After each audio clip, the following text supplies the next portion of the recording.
नमस्ते दोस्तों, मैं हूं डॉक्टर अज़हर। अगर आपके आपके फैमिली मेंबर का रिसेंटली में हर्निया रिलेटेड सर्जरी हुआ है, तो ये वीडियो आपके लिए बहुत इंपॉर्टेंट है। मैं मिनिमल एक्सेस सर्जन काफ़ी सालों से हूँ एंड मैंने बहुत सारे पेशेंट्स का हर्निया का इलाज किया है और आज मैं आपको बताने वाला हूँ कि वो की स्टेप्स जो सर्जरी के बाद प्रॉपर केयर करने के लिए ज़रूरी होते हैं, जिसकी वजह से आपकी रिकवरी स्मूथ होती है और आगे कॉम्प्लिकेशन होने के चांसेस बहुत कम हो जाते हैं। तो चलिए देखते हैं। ये सिर्फ एक मेडिकल एडवाइस नहीं है, ये मेरा एक्सपीरियंस है जो मैं आपके साथ अभी शेयर करने वाला हूँ। लेकिन उसके पहले प्लीज़ लाइक कीजिए एंड सब्सक्राइब कीजिए मेरे चैनल को बेल बटन जहाँ पे हम लोग हेल्थ रिलेटेड टॉपिक्स को आप तक पहुँचाते रहते हैं। फ्रेंड्स, मैं समझ सकता हूँ कि सर्जरी के बाद आप में बहुत सारे लोग कन्फ्यूज़ होते हैं। क्या करना चाहिए, क्या नहीं करना चाहिए, क्या खाना चाहिए, कब नहाना चाहिए, कैसे कपड़े पहनने चाहिए? ऐसे बहुत सारे क्वेश्चन्स आते हैं क्योंकि सर्जरी मोस्टली किसी की भी सर्जरी लाइफ में फर्स्ट है ना लास्ट टाइम ही होती है। ऑपरेशन हो गया है, first 24 to 48 hours are very important. Surgery के तुरंत बाद आपकी बॉडी एनेस्थेसिया से बाहर आती रहती है एंड ये पीरियड बहुत क्रूशियल होता है, जहाँ पे आपका शरीर एनेस्थेटिक मेडिकेशन को या एनेस्थेटिक मेडिकेशंस को बाहर निकालता रहता है, एक्सक्रीट करता रहता है। एट द सेम टाइम थोड़ा-थोड़ा पेन पेन होना शुरू हो जाता है एंड सर्जरी से रिलेटेड जो ट्रॉमा रहता है, उसके भी ये बाहर आते रहता है। खाने-पीने के बारे में मैं अपने पेशेंट्स को हमेशा ये कहता हूँ कि जल्दबाज़ी ना करें। धीरे-धीरे लिक्विड से स्टार्ट करें क्योंकि इनिशियली बल्क खाने की वजह से क्या होता है, कभी-कभी नौसिया या वॉमिटिंग हो सकती है। पानी, फ्रेश लाइम, थोड़ी-सी चाय या फिर कोकोनट वाटर से आप अपना फास्ट तोड़ें और धीरे-धीरे उसके ऊपर बिल्डअप करें। अगर आपको एपेटाइट कम लगे, तो बिल्कुल भी टेंशन मत लीजिए क्योंकि इनिशियली आपका जो जीआई सिस्टम है, वो भी इस सर्जरी के बाहर और एनेस्थेसिया के बाहर रिकवरी फेज़ में आता रहता है। तो नॉट नेसेसरीली जब आप कॉन्शियस हो जाए, तो आपका सिस्टम भी उतना जल्दी रिकवर कर गया हो। उसको बाहर आने में, एनेस्थेसिया के मेडिसिन से बाहर आने में थोड़ा टाइम लगता है। हाइड्रेशन बहुत इंपॉर्टेंट चीज़ है। Almost 2 to 2 and half litres of water initially बहुत नेसेसरी होता है to keep all your systems stable because surgery एक टाइप का स्ट्रेस है।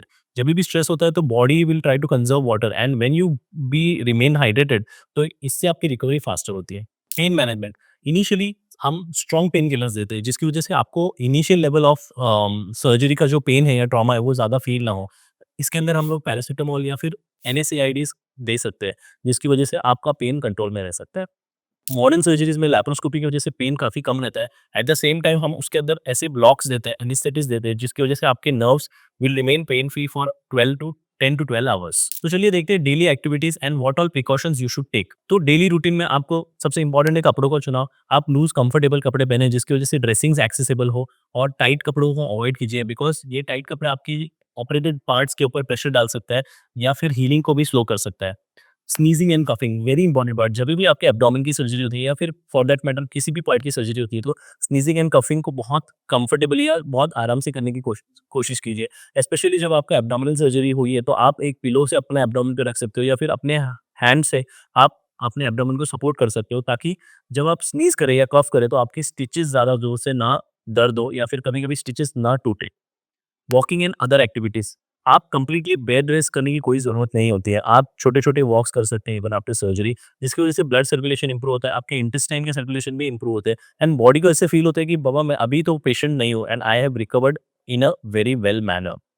लेकिन एट द सेम टाइम आपको अपने बॉडी की सुननी भी चाहिए। Immediately after surgery you can not go for a 10 kilometre walk और रन बिकॉज़ आपकी बॉडी को थोड़ा समय लगेगा to come to that level and excessive pressure डालना बॉडी के ऊपर is not advisable. Breathing guidelines, most of the times laparoscopic surgeries के बाद हम ऐसे ड्रेसिंग्स देते हैं व्हिच आर वाटर रेजिस्टेंस, सो आप इमीडिएटली सेकंड डे से नहा सकते हो। बट नहाने के टाइम पे भी बहुत इंपॉर्टेंट चीज़ है कि एक्सेसिव हॉट वाटर से ना नहाएँ क्योंकि कुछ लोगों को उसकी वजह से सडन हाइपोग्लाइसेमिया हो सकता है या फिर सर्कुलेटरी डिस्टर्बेंसेस हो सकते हैं। आप कंफर्टेबल वाटर के शावर को ले लीजिए एंड आपका जो इंसिजन या ड्रेसिंग का जो पार्ट रहेगा उधर एक्सेसिव पानी लगाना या सोप लगाना अवॉइड कीजिए। जहाँ पे ओपन सर्जरी हुई है वहाँ पे बहुत बार हम ब्रीदिंग को डिस्करेज करते हैं क्योंकि ब्रीदिंग करने से पानी टाँकों के अंदर जा सकता है and which can lead to infections in the stitches. Next देखते हैं डाइजेस्टिव हेल्थ एंड कॉन्स्टिपेशन का मैनेजमेंट। ये बहुत इंपॉर्टेंट टॉपिक है स्पेशली आफ्टर हर्निया सर्जरी। आपको मेंटेन करना रहता है कि you should not put lot of pressure on your abdomen because अगर आप कॉन्स्टिपेटेड हो सर्जरी के बाद this pressure will also go on the hernia. याद रखिए हर्निया सर्जरी के बाद हर्निया ठीक नहीं होता। जब आपकी बॉडी हीलिंग प्रोसेस करती है तब आपका हर्निया हील होता है। ड्यूरिंग द प्रोसेस अगर आपको कॉन्स्टिपेशन हो रहा है, अगर आपका प्रेशर ज़्यादा लग रहा है एब्डोमेन से, similar is with the surgery for piles. If you are constipated and putting more pressure, आपको कॉम्प्लिकेशन के चांसेस ज़्यादा होंगे। इसीलिए कॉन्स्टिपेशन को प्रिवेंट करना बहुत इंपॉर्टेंट है। आप कैसे प्रिवेंट कर सकते हैं? With the help of stool softeners. हम लोग सर्जरी के बाद अक्सर स्टूल सॉफ्टनर देते हैं जिसकी वजह से स्टूल्स ईज़िली पास हो जाए and eight the same time good amount of fibre, dietary fibre लेना बहुत ज़रूरी है। अगर आप जब फाइबर लेते हो, उस फाइबर को इंटेस्टाइन के अंदर होल्ड करने के लिए आपको एडिक्वेट अमाउंट ऑफ पानी भी पीना चाहिए। Fruits like papaya, some amount of bananas, perus, guava, and some berries. They are good source of fibers. At the same time, chia seeds and flax seeds are also good sources. तो आप उनका इस्तेमाल कर सकते हैं। अगर 4 दिन तक बाउल मूवमेंट ना आए, तो डॉक्टर को डेफिनेटली इन्फॉर्म कीजिए या फिर आपको इनकम्फर्टेबल लगे।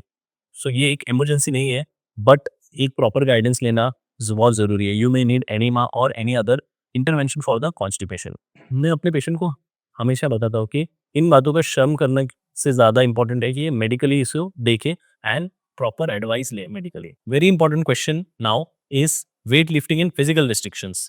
हर्निया सर्जरी के बाद खास करके वेट लिफ्टिंग को रेस्ट्रिक्ट करने के लिए हम कहते हैं, क्योंकि वेट लिफ्टिंग करने से इंट्रा एब्डोमिनल प्रेशर बढ़ सकता है। एटलीस्ट आपको 4 से 6 हफ्ते तक 5 या 6 किलो से ज़्यादा वज़न नहीं उठाना चाहिए। ये एक जनरल गाइडलाइन है, बट डॉक्टर्स आपको स्पेसिफिक इसके इंस्ट्रक्शन दे सकते हो। आप ऐसा कौन-सा वेट है जो आप उठाते हो? जनरली अगर आपके घर में कोई छोटा बच्चा है, who is wearing more than 10 kgs और आप बकेट यूज़ कर रहे हो या बकेट उठा रहे हो या फिर आपका ऐसा जॉब है जहाँ पे आपको वज़न उठाने की ज़रूरत पड़ती है, तो प्लीज़ 4 से 6 हफ्ते तक इस काम को अवॉइड कीजिए। आप नॉर्मल वॉक कर सकते हो, आप आफ्टर 2 वीक्स आप ब्रिस्क वॉकिंग भी कर सकते हो, but avoid lifting heavy weights. और क्या इंपॉर्टेंट चीज़ें जो हमें देखनी चाहिए, कभी-कभी आपके जो टाँके होते हैं, इंसिजन्स होते हैं, उसके नीचे माइल्ड छोटी-सी स्वेलिंग आती है, हार्डनेस आता है। ये बॉडी का नॉन नेचुरल रिएक्शन होता है फाइब्रोसिस या हीलिंग के प्रोसेस का, तो ये एक बिल्कुल नॉर्मल चीज़ है। बट अगर आपके टाँकों में से एक्सेसिव पानी आने लग रहा है या डिस्चार्ज आने लग रहा है, तो डेफिनिटली आपको अपने सर्जन से मिलना ज़रूरी है। आप धीरे-धीरे करके अपने एक्टिविटीज़ को ऐड कर सकते हैं। पहले हफ्ते में आप नॉर्मल वॉकिंग कर सकते हो, सेकंड हफ्ते में आप थोड़ी ब्रिस्क वॉकिंग या थोड़ी फास्ट वॉकिंग कर सकते हो।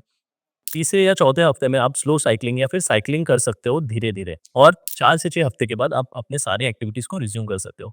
अगर आप एक ड डेस्क जॉब पे जा रहे हो, तो most of the time after laparoscopic surgery, most of the people are able to resume after 1 week their job.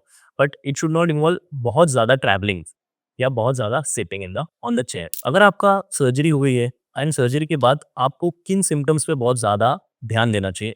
These are called as red flag symptoms. अब बात करते हो उन सिम्पटम्स की which are very important and which should never be neglected. First, breathing problems. अगर आपको severe shortness of breath, मतलब बहुत ज़्यादा सांस लग रही है, ब्रेथलेसनेस हो रहा है, सांस लेने में दिक्कत हो रही है, तो इमीडिएटली आपके डॉक्टर को कॉल करना चाहिए। अगर आपको फीवर आया है जो 100 या उससे ज़्यादा है और कंटिन्यू फीवर रह रहा है, तो इमीडिएटली आपको अपने डॉक्टर से मिलना बहुत ज़रूरी है। हर्निया ऑपरेशन में मेश इन्फेक्शन एक बहुत बड़ा प्रॉब्लम है। अगर ये मेश इन्फेक्ट हो जाती है, तो it can lead to very big complications. Similarly digestive issues हो रहे हैं, अगर आपको वॉमिटिंग हो रहे है, डायरिया हो रहा है, इसकी वजह से डिहाइड्रेशन का रिस्क बढ़ जाता है। इन केसेस में भी आपको इमीडिएटली अपने सर्जन से मिलना ज़रूरी है।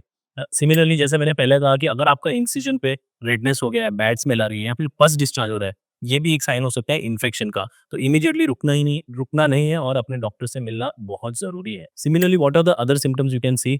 न्यूरोलॉजिकल सिम्पटम्स, जहाँ पे आपके पैर नम पड़ रहे हैं या फिर पैर में स्वेलिंग आने लगी है, या फिर आपका पैर के अंदर बहुत ज़्यादा पेनफुल हो गया है, तो ये हो सकता है कि डीवीटी है या फिर डीप वेनस थ्रोम्बोसिस है। इन केसेस में भी आपको इमीडिएटली डॉक्टर के पास मिलना बहुत ज़रूरी है।